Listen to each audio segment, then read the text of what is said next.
ಭಾರತ ಮತ್ತು ಪಾಕಿಸ್ತಾನದ ನಡುವೆ ಉದ್ವಿಗ್ನ ಪರಿಸ್ಥಿತಿ. ಅದರಲ್ಲೂ ಜಮ್ಮು ಕಾಶ್ಮೀರ LOC ಪ್ರದೇಶದಲ್ಲಂತೂ ಪರಿಸ್ಥಿತಿ ತುಂಬ ಉದ್ವಿಗ್ನವಾಗ್ತಾ ಇದೆ. ಆಗಾಗ್ಗೆ ಸೈರನ್ಗಳು ಮೊಳಗ್ತಾ ಇದೆ. ಕಾಶ್ಮೀರದಲ್ಲಿ ಕ್ಷಣಕ್ಕೂ ಕೂಡ ಬಿಗಡಾಯಿಸ್ತಾ ಇದೆ ಪರಿಸ್ಥಿತಿ. ಹೆಂಗೆ ಅಂತಂದರೆ ಯಾವ ಟೈಮ್ನಲ್ಲಿ ಎಲ್ಲಿ ಏನು ಅಟ್ಯಾಕ್ ಆಗುತ್ತೆ ಅಂತಕ್ಕಂಥದ್ದನ್ನು ಯಾರೂ ಅಂದಾಜು ಮಾಡೋಕ್ಕಾಗ್ತಾ ಇಲ್ಲ. ಶೆಲ್ ದಾಳಿಗೊಳಗಾಗಿದ್ದ ಉರಿಯಲ್ಲಿ ಲೈವ್ ನೀಡ್ತಾ ಇದ್ರು ನಮ್ಮ ಪ್ರತಿನಿಧಿ ಶಬೀರ್. ಆ ಸೈರನ್ ಕೇಳಿ ಸುರಕ್ಷಿತ ಸ್ಥಳಕ್ಕೆ ತೆರಳಿದ್ದಾರೆ. ಸೈರನ್ ಆಗ್ತಾ ಇದ್ದಂತೆ ಬಂಕರ್ಗಳನ್ನ ಸೇರ್ಕೋಬೇಕು. ಪಾಕಿಸ್ತಾನದಿಂದ ದಾಳಿಯ ಮುನ್ಸೂಚನೆ ಕೊಟ್ಟು ಸೈರನ್ ಮೊಳಗ್ತಾ ಇತ್ತು. ಅಲ್ಲಿ ಇವರು ರಿಪೋರ್ಟಿಂಗ್ ಮಾಡ್ತಾ ಇದ್ದ ಟೈಮ್ನಲ್ಲೇ ಸೈರನ್ ಮೊಳಗಿದೆ. ಹಾಗಾಗಿ ಅಂಥ ಸಂದರ್ಭ ಬಂದಾಗ ಇಮಿಡಿಯೇಟ್ ಆಗಿ ಅಕ್ಕಪಕ್ಕದಲ್ಲಿರ್ತಕ್ಕಂಥ ಸುರಕ್ಷಿತ ಪ್ರದೇಶ ನೋಡಿ, ದೃಶ್ಯದಲ್ಲಿ ತಾವೀಗ ಗಮನಿಸ್ತಾ ಇದ್ದೀರಾ. ಸೈರನ್ ಆಗ್ತಾ ಇರೋದು ಕೇಳಿಸ್ಕೊಳ್ಳಿ.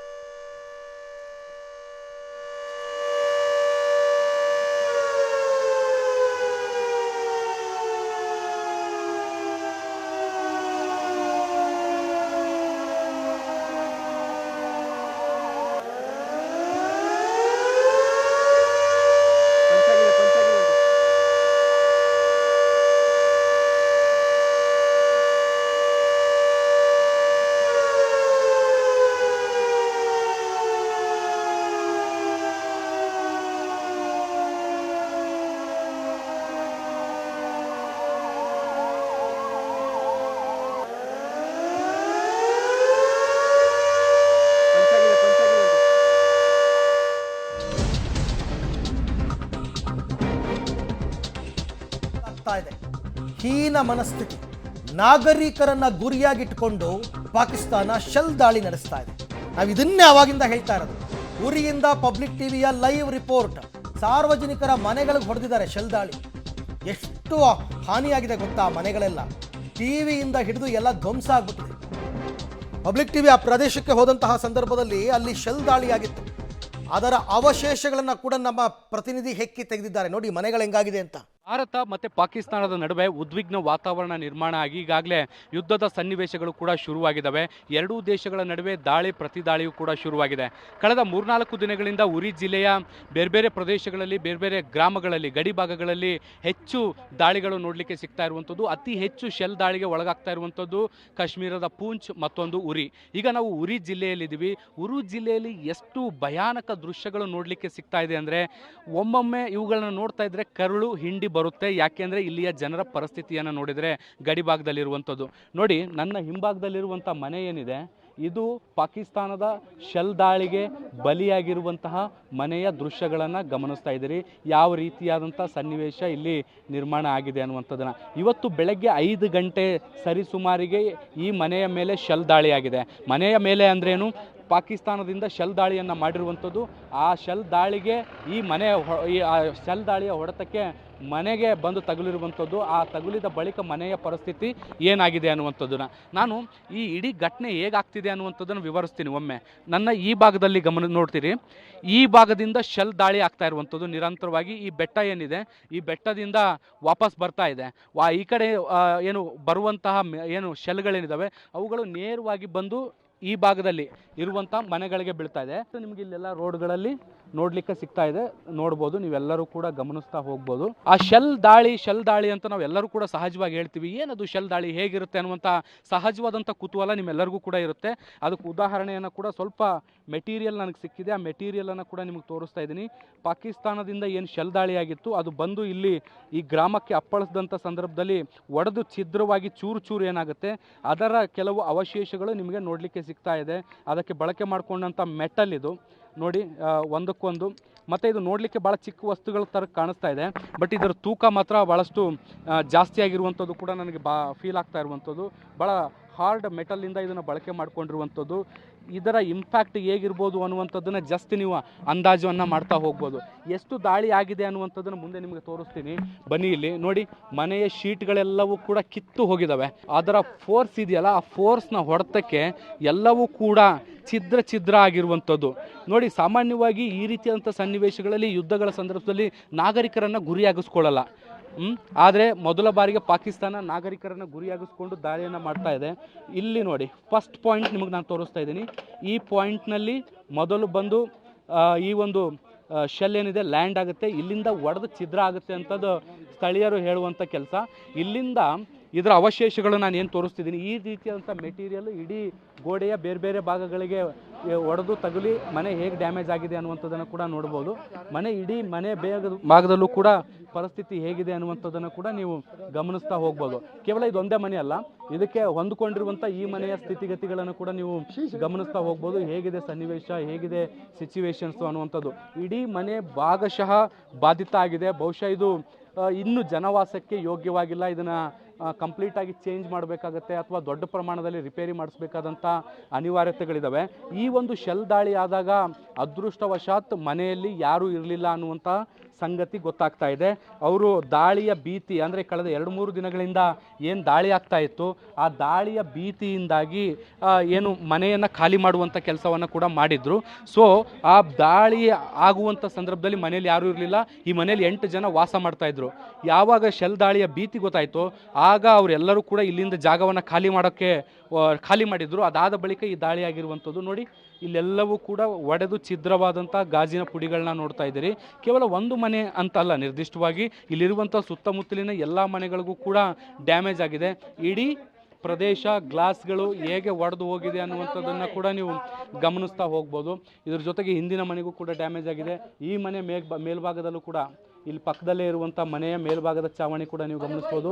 ಅಲ್ಲೂ ಕೂಡ ಗಾಜುಗಳೆಲ್ಲವೂ ಕೊಡ್ದು ಛಿದ್ರ ಆಗಿರುವಂಥದ್ದನ್ನು ಗಮನಿಸ್ತಾ ಇದ್ದೀರಿ. ಮನೆಯ ಒಳಗಿನ ಚಿತ್ರಣವನ್ನು ಕೂಡ ನಿಮಗೆ ಕಟ್ಕೊಡುವಂಥ ಕೆಲಸ ಮಾಡ್ತೀನಿ. ಅಲ್ಲೂ ಕೂಡ ಯಾವ ರೀತಿಯಾದಂಥ ಸನ್ನಿವೇಶಗಳು ಇದ್ದಾವೆ ಅನ್ನುವಂಥದ್ದನ್ನು ಕೂಡ ನಾನು ನಿಮಗೆ ತೋರಿಸ್ತೀನಿ. ಇಲ್ಲಿ ನೋಡಿ, ಮನೆಯ ಒಳಗಡೆ ಈ ಕೋಣೆಯ ಪರಿಸ್ಥಿತಿ ಈಗ ರೈಟ್ ನೌ ಹೇಗಿದೆ ಅನ್ನುವಂಥದ್ದನ್ನು ನೀವು ಗಮನಿಸ್ಬೋದು.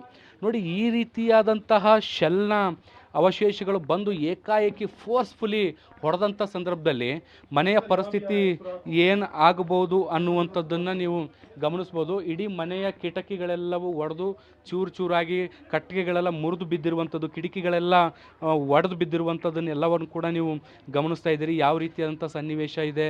ಈ ಎಲ್ಲ ತಗಡುಗಳೆಲ್ಲ ಇದಾವಲ್ಲ, ಈ ಎಲ್ಲ ತಗಡುಗಳೆಲ್ಲವೂ ಕೂಡ ಛೇದಾಗೋಗಿದ್ದಾವೆ. ಇನ್ನು ಮುಂದುವರೆದಂತೆ ನಾನು ಈ ಭಾಗದಲ್ಲೂ ಕೂಡ ನಿಮಗೆ ತೋರಿಸ್ತೀನಿ ಇಲ್ಲಿ ಪರಿಸ್ಥಿತಿ ಹೆಂಗಿದೆ ಅನ್ನುವಂಥದ್ದು. ನೋಡಿ, ಇಲ್ಲಿ ಶೆಲ್ ದಾಳಿಯಿಂದ ಯಾವ ರೀತಿಯಾದಂತಹ ಇಂಪ್ಯಾಕ್ಟ್ ಆಗಿದೆ ಅನ್ನುವಂಥದ್ದನ್ನು ನೋಡಿ. ಒಂದು ಜಸ್ಟ್ ಎಕ್ಸಾಂಪಲ್ ಕೊಡ್ತೀನಿ. ಇಲ್ಲೊಂದು ಡಿಶ್ ಬಾಕ್ಸ್ ಇದೆ, ಇಲ್ಲಿ ನೋಡಿ ಎಕ್ಸ್ಪ್ಲೈನ್ ಮಾಡ್ತೀನಿ ನಾನು ನಿಮಗೆ. ಈ ರೀತಿಯಾದಂತಹ ಶೆಲ್ ಏನಿದೆ ಅಥವಾ ಶೆಲ್ಲಿನ ಚೂರು ಏನಿದೆ, ಇದು ಫೋರ್ಸ್ಫುಲಿಯಾಗಿ ಬಂದು ಹೀಗೆ ಬಿದ್ದಾಗ ಇದರ ಇಂಪ್ಯಾಕ್ಟ್ ಹಿಂಗಿರುತ್ತೆ ನೋಡಿ. ಇದು ಏನಾದರೂ ಮನುಷ್ಯರಿಗೆ ತಗಲಿದರೆ ಭಾಳ ತೀವ್ರ ಪ್ರಮಾಣದ ಗಾಯ ಆಗುತ್ತೆ, ಅಥವಾ ಯಾವುದಾದ್ರು ಸೂಕ್ಷ್ಮ ಪ್ರದೇಶಗಳಿಗೆ ಬಿದ್ದರೆ ಜೀವ ಹೋಗುವಂಥ ಸಾಧ್ಯತೆಗಳು ಕೂಡ ಇರುತ್ತೆ. ಟಿ ವಿಯ ಪರಿಸ್ಥಿತಿ ನೋಡಿ ಹೇಗಾಗಿದೆ ಅನ್ನುವಂಥದ್ದನ್ನು, ಗೋಡೆಗಳನ್ನ ನೋಡ್ಬೋದು ನೀವು, ಎಲ್ಲ ಸೂಕ್ಷ್ಮವಾಗಿ ಗಮನಿಸ್ತಾ ಹೋಗ್ಬೋದು. ಭಾಳ ದೊಡ್ಡ ಇಂಪ್ಯಾಕ್ಟ್ ಆಗಿದೆ. ಇಲ್ಲಿಯ ಜನರ ಬದುಕು ಮತ್ತಷ್ಟು ಹಾಳಾಗಿದೆ. ನಾನು ಆಗಲೇ ಹೇಳ್ತಾ ಇದ್ದೆ, ಸಿವಿಲಿಯನ್ ಮೇಲೆ ಅಂದರೆ ನಾಗರಿಕರ ಮೇಲೆ ದಾಳಿಯನ್ನು ಮಾಡುವಂತಿಲ್ಲ. ಆದರೆ ಪಾಕಿಸ್ತಾನಕ್ಕೆ ಏನಾಗಿದೆಯೋ ಏನೋ ಗೊತ್ತಿಲ್ಲ, ನಾಗರಿಕರನ್ನೇ ಗುರಿಯಾಗಿಸ್ಕೊಂಡು ದಾಳಿ ಮಾಡುವಂತಹ ಕೆಲಸವನ್ನು ನಿರಂತರವಾಗಿ ಮಾಡ್ತಾ ಇದೆ. ಚಾವಣಿಯನ್ನು ಕೂಡ ಒಮ್ಮೆ ತೋರಿಸ್ತೀನಿ, ಅಲ್ಲಿ ಪರಿಸ್ಥಿತಿ ಹೇಗಿದೆ ಅನ್ನುವಂಥದ್ದನ್ನು ನೋಡಿ. ಈ ಮನೆಯನ್ನು ನೋಡ್ತಾ ಇದ್ದರೆ ಕರುಳು ಹಿಂಡು ಬರುತ್ತೆ, ಸಂಕಟ ಆಗುತ್ತೆ. ಯಾಕೆ ಅಂದರೆ ಸಣ್ಣ ಪುಟ್ಟ ವ್ಯಾಪಾರ ವ್ಯವಹಾರ ಟೂರಿಸಮ್ ಮೇಲೆ ಡಿಪೆಂಡ್ ಆಗಿ ಮನೆಯನ್ನು ನಡೆಸ್ತಾ ಇರ್ತಾರೆ. ಅವರ ಮನೆಗಳು ಈ ರೀತಿಯಾಗಿ ದೊಡ್ಡ ಪ್ರಮಾಣದಲ್ಲಿ ದಾಳಿಯಾಗಿ ಒಡೆದು ಹೋದರೆ ಅವರ ಬದುಕು ಸಂಪೂರ್ಣವಾಗಿ ಖಾಲಿ ನಶ್ವರ ಆಗುತ್ತೆ. ನೋಡಿ, ಇಲ್ಲೆಲ್ಲ ಮೇಲೆ ಹಕ್ಕಿ ಗೂಡುಗಳನ್ನ ಮಾಡ್ಕೊಂಡಿದ್ರು. ಆ ಹಕ್ಕಿ ಗೂಡುಗಳ ಪರಿಸ್ಥಿತಿ ಹೇಗಾಗಿದೆ ಅನ್ನುವಂಥದ್ದನ್ನು, ಭಾಳಷ್ಟು ಹಕ್ಕಿಗಳು, ಕೋಳಿಗಳು ಎಲ್ಲವೂ ಕೂಡ ಸತ್ತು ಹೋಗಿದ್ದಾವೆ. ಮೇಲ್ಚಾವಣಿ ಎಲ್ಲವೂ ಕೂಡ ಕಿತ್ಕೊಂಡು ಹೋಗಿದೆ. ಶೆಲ್ನ ರಭಸ ಎಷ್ಟಿರುತ್ತೆ ಅನ್ನುವಂಥದ್ದನ್ನು ಬಹುಶಃ ಈ ದೃಶ್ಯಗಳನ್ನು ಗಮನಿಸ್ತಾ ಇದ್ದರೆ ನಿಮಗೆಲ್ಲ ಕೂಡ ಗೊತ್ತಾಗುತ್ತೆ. ಇಲ್ಲೆಲ್ಲ ಈ ಪಾರಿವಾಳ ಮತ್ತು ಕೋಳಿ ಎಲ್ಲ ಸತ್ತೋಗಿದ್ರ ಸ್ಮೆಲ್ಲು ಕೂಡ ಇಲ್ಲಿ ಭಾಳ ದೊಡ್ಡ ಪ್ರಮಾಣದಲ್ಲಿದೆ. ಇಲ್ಲೆಲ್ಲ ಕೂಡ ಸಾಕ್ಕೊಂಡಿದ್ರು ಅನಿಸುತ್ತೆ ಪಾಪ ಅವರೆಲ್ಲ. ನೋಡಿ, ಇಲ್ಲಿ ಕೋಳಿ ಓಡಾಡ್ತಿರುವಂಥದ್ದು, ಇದರ ಅದೃಷ್ಟ ಚೆನ್ನಾಗಿತ್ತು, ಅದು ಉಳ್ಕೊಂಡಿದೆ ನೋಡಿ, ಅದು ಮೇಯ್ತಾ ಇದೆ. ಮನೇಲಿ ಯಾರೂ ಕೂಡ ಜನರು ಇರಲಿಲ್ಲ. ಬಹುಶಃ ಜನರು ಇದ್ದಿದ್ರೆ ಭಾಳ ದೊಡ್ಡ ಪ್ರಮಾಣದ ಗಾಯಗಳಾಗಿರೋದು. 2 ದಿನಗಳ ಹಿಂದೆ ಇಲ್ಲೇ ಪಕ್ಕದ ಗ್ರಾಮದಲ್ಲಿ ಒಬ್ಬ ಯುವತಿ ಕೂಡ ಈ ಶೆಲ್ ದಾಳಿಗೆ ಬಲಿಯಾಗಿದ್ಲು. ಇಲ್ಲೆಲ್ಲ ನೋಡ್ಬೋದು ನೀವು ಯಾವ ರೀತಿಯಾಗಿದೆ ಪರಿಸ್ಥಿತಿ ಅನ್ನುವಂಥದ್ದನ್ನು.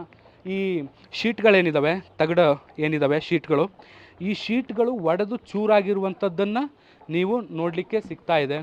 ಎಲ್ಲವೂ ಕೂಡ ಆರ್ ಪಾರ್ ಅಂತಾರಲ್ಲ, ಒಂದು ಶಾಟ್ ಬಂದು ಬಿದ್ದರೆ ಶೆಲ್ದು ಇಡೀ ಎಲ್ಲವೂ ಕೂಡ ಆರ್ ಪಾರ್ ಆಗುವಂಥ ಕೆಲಸವನ್ನು ಕೂಡ ಇಲ್ಲಿ ಆಗ್ತಾ ಇರುವಂಥದ್ದು. ಇಡೀ ಮನೆಯಲ್ಲಿ ಏನೇನೆಲ್ಲ ಲಾಸ್ ಆಗಿದೆ ಅನ್ನೋದಕ್ಕೆ ಸಂಬಂಧಪಟ್ಟಂತೆ ಆ ಮನೆಯವ್ರನ್ನ ಮಾತಾಡಿಸ್ತೀನಿ, ಅವ್ರು ಏನು ಹೇಳ್ತಾರೆ ಅನ್ನುವಂಥದ್ದನ್ನು ಕೇಳೋಣ. जो यही ये सर यही है ना? यही है, बेशक यही है। हाँ आप देख सकते हो, ये देखो, हाँ हाँ आप हाँ देख सकते हो, यही है, हाँ हाँ। यही है। अच्छा, अभी बताओ ये इंसिडेंट कब हुआ? कैसे 5:30 हुआ? बजे हुआ है सर, सुबह यार 5:30 साढ़े बजे। पाँच के आसपास। आप घर पे कोई नहीं थे? घर पे वहाँ शटरिंग में हम छुप गए थे। घर के बच्चे पहले से निकाल दिए थे हमने 3 दिन पहले। उसके बाद जो घर के सदस्य होते हैं वो घर में ही रहते, क्योंकि कुछ चोरी का खतरा होता है इंसान को, या कुछ माल मवेशी का चोरी का डर रहता है। जब ज़्यादा शेलिंग होने लगी तो हमने वहाँ एक मेरे भाई का मकान है, उसके नीचे एक वरांडा है, खाली ऐसे पड़ा है, उसमें हमने हमको ठहरे। थोड़ा ये एक्सप्लेन करो, जो ये घर का माहौल है ना, ये क्या क्या था, क्या हो गया अब? सर इसमें कुछ मुर्गे थे, कुछ वो जो कबूतर थे, ये मेरे बच्चे ने पाले थे, और इस मुर्गी के साथ 18 बच्चे थे, अब 2 रह गए, ये भी मर गए। आप देख सकते हो, इसके साथ 18 बच्चे थे, 2 बच्चे रह गए। आप देख सकते हो यहाँ मेरे वो कबूतरों की हालात देख सकते हो, जो कबूतर हैं। सर अगर ये मान लो ये तो जानवर इनके हालात है, जब बच्चे होते तो उनका हालात क्या होता है, आप खुद ही समझदार हो सर। कुछ नहीं कितने लोग रहते थे तुम घर में? मेरे घर की फैमिली है सर 8 है, फैमिली 8 है। नीचे क्या क्या नुकसान हुआ है? सर नीचे तो आपने देखा पूरा का नुकसान ही है, पूरा मकान ही डैमेज हो गया, पूरा मकान ही डैमेज हो गया, पूरा पूरा मकान डैमेज हो गया। आप देख सकते हो घर के असर, मकान तो आपके सामने पड़ा है। ये ऐसे पहली बार हुआ कि इससे पहले भी ऐसे कुछ हुआ था? सर ये जब से ये कांड हो गया वहाँ का, तो उसके बाद ही है। देखो यहाँ ಬಾರ್ಡರ್ ನಜಿಕಿ ನೋಡಿ, ನಾನು ಒಂದ್ಸಲ ಇನ್ನೊಮ್ಮೆ ಬಾರ್ಡರ್ ತೋರಿಸ್ಬಿಡ್ತೀನಿ. ಇದೇ ಬಾರ್ಡ್ರು, ಅದರ ಆ ಕಡೆ ಇರುವಂಥದ್ದೇ ಪಾಕಿಸ್ತಾನ, ಅಲ್ಲಿಂದ ಶೆಲ್ ದಾಳಿಗಳು ನೇರವಾಗಿ ಆಗ್ತಿದ್ದಾವೆ. ये बताओ, इससे पहले भी शेल अटैक होता था? होता था सर, मगर यहाँ इतना मान लो टारगेट चिल्ड्रन को नहीं हो रहा था, कहीं जंगल में पड़ते थे, कहीं कुछ। आप तो जाकर जो जो यही शेलिंग हो रही है इसमें कंटिन्यू चिल्ड्रन के पर ही टारगेट हो रहा है, बाकी किसी पे तो नहीं। कितना आसपास में कितना घर को नुकसान हुआ है? सर ये तो पूरा मकान ही मेरा डैमेज है। नहीं आजू बाजू का वो तो भाइयों के पूरे अंदर से आप तो अभी कर रहे थे, आप देख सकते हो शीशे नहीं है, खिड़कियां टूट चुकी हैं, घर की हालात देख सकते हो आप, सब खराब ही हो गए। हम 5 भाई यहाँ रह रहे हैं, तो मान लो आप देख सकते हो 5 घरों की हालात देख सकते हो आप, क्या कंडीशन में, किस कंडीशन में। अब घर वाले सब ठीक ठाक है ना? बच्चे बच्चे बचा लिए हमने, वो अल्लाह का शुक्र है, बच्चे बच गए हमारे। तो इसके कारण हम क्या कर सकते हैं सर, गोला को तो वापस नहीं मोड़ सकते, जब एक बार चलेगा तो वो कहाँ गिरेगा, उसको आंखें तो नहीं है, ये इंसान है, इस जमीन है, वो तो हर एक जगह पे पड़ सकता है। फिर अब रोज भी कंटिन्यूअसली शेलिंग हो रहा है, फिर भी ये भी बचेगा नहीं बचेगा पता नहीं। नहीं सर, इसका तो मैंने भरोसे नहीं किया है। मुझे मिसिस ने बोला मकान की क्या, मैंने बोला अब तो ये हो गया सर शुरू। ಈ ಕಡೆಯಿಂದ ಮತ್ತೆ ಸೌಂಡ್ ಶುರುವಾಗಿದೆ. 2 ಸಲ ನಂಗೆ ಸೌಂಡ್ ಕೇಳಲಿಕ್ಕೆ ಸಿಕ್ತು, ಜಸ್ಟ್ ರೈಟ್ ನೌ ಈಗ ಸೌಂಡ್ ಶುರುವಾಗಿದೆ. ಆ ಕಡೆಯಿಂದ ಪಾಕಿಸ್ತಾನದ ಗಡಿಗಳಿಂದ ಶೆಲ್ಲಿಂಗ್ ಶುರುವಾಗಿದೆ. ನಾವಿಲ್ಲಿಂದ ಹೊರಡಬೇಕಾಗತ್ತೆ. ಸೊ ಹೊರಡುವಂಥ ಕೆಲಸವನ್ನು ಕೂಡ ನಾವು ಮಾಡ್ತೀವಿ. ಇದು ಉರಿಯ ಪರಿಸ್ಥಿತಿ. ಪಬ್ಲಿಕ್ ಟಿವಿ ಲೈವ್ ರಿಪೋರ್ಟ್ ಮಾಡಬೇಕಾದಂಥ ಸಂದರ್ಭದಲ್ಲೇ ಶೆಲ್ಲಿಂಗ್ ದಾಳಿಯ ಸೌಂಡ್ ಕೇಳಲಿಕ್ಕೆ ಶುರುವಾಗ್ತಾ ಇದೆ. ಈ ರೀತಿಯಾದಂಥ ಶೆಲ್ಗಳು ಬಂದು ಈಗ ಇಲ್ಲಿ ಬೀಳಲಿಕ್ಕೆ ಶುರು ಮಾಡ್ತವೆ. ಪರಿಸ್ಥಿತಿ ಯಾವಾಗ ಏನಾಗುತ್ತೆ, ಹೇಗಿದೆ, ಯಾರು ಕೂಡ ಅಂದಾಜು ಮಾಡುವಂತಹ ಸನ್ನಿವೇಶಗಳೇ ಗೊತ್ತಾಗ್ತಾ ಇಲ್ಲ. ಕ್ಯಾಮ್ರಾ ಪರ್ಸನ್ ಜಿತೇಂದ್ರ ಕುಮಾರ್ ಜೊತೆ ಶಬ್ಬೀರ್ ನಿಡಗುಂದಿ, ಪಬ್ಲಿಕ್ ಟಿವಿ, ಉರಿ. ಯಾವ ಪ್ರದೇಶಗಳನ್ನು ಗುರಿಯಾಗಿರಿಸಿಕೊಂಡು ಶೆಲ್ ದಾಳಿ ನಡೆಸಿದಾರೋ ಅದೇ ಜಾಗದಿಂದಲೇ ಪಬ್ಲಿಕ್ ಟಿವಿಯ ರಿಪೋರ್ಟ್. ಮತ್ತು ಅವರು ಅದೇ ಪ್ರದೇಶವನ್ನು ಮತ್ತೆ ಟಾರ್ಗೆಟ್ ಮಾಡಲ್ಲ ಅಂತಲೂ ಇಲ್ಲ.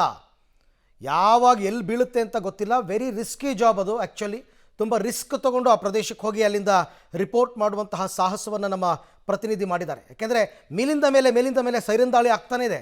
ರಿಪೋರ್ಟ್ ಮಾಡಬೇಕಾದ್ರೇ ಸೈರನ್ ದಾಳಿ.